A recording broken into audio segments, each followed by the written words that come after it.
I don't need this membership. I would love to have it. Maybe I'll revisit it, but it wasn't a priority. It was so low on the list. I had all these other things going on.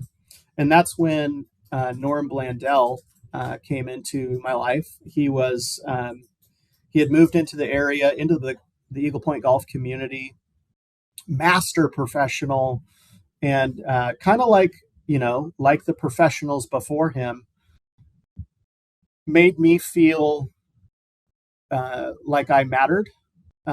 Didn't make me feel less than. I shared with him that my acceptable progress is way off track, and this isn't quite working out like I thought. And it was he never made me feel bad about where I was. It was always like, well, what can you do to get back in? I always kept it on the positive and was always supportive, and made me start to believe in myself, and then also made me understand what I was missing out on.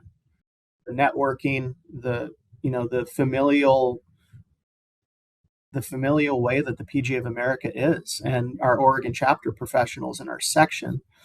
The fraternal support. If you actually ask for help, you'll actually get it. Totally. And I didn't know what I was missing out on. So he was very supportive, and he said, just kind of like at Oregon State, when I wasn't an impact player, I did that on my own accord, but I needed some helping along the way. Like literally, I just needed someone to say, you can do this. And I remember getting back in there, and I was so far behind. And I learned this recently, Monty, at the mentoring conference. Denise Taylor had started with the section. She said, you were one of my first calls. And I remember talking to you. I don't remember this conversation. And she said, you were not totally committed at the time. And, I thank her for, it was actually a pretty touching moment to understand how much Denise cared and reached out to me. So I have all these people saying, hey, you can do it. You can do it. Denise and Norm being two of them. And I remember saying to myself, listen, I've just got to set aside some time and do this. So Sunday morning was a time that it was a day off. I wouldn't disrupt, my family time, which was very limited. And I was going to be early morning coffee and my bookwork. And I just started that way. And that really unlocked that to me, that is the hack.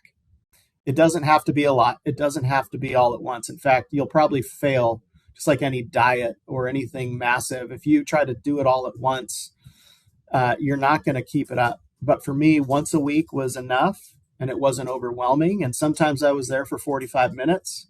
Sometimes I was there for 2.5 hours. But I just stayed committed to that once a week approach. And I was amazed at how much I flew through the program.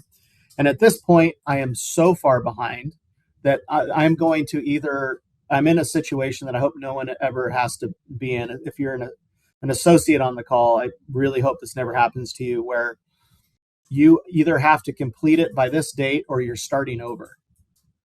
And that is a terrible place to be. It is a terrible place to be.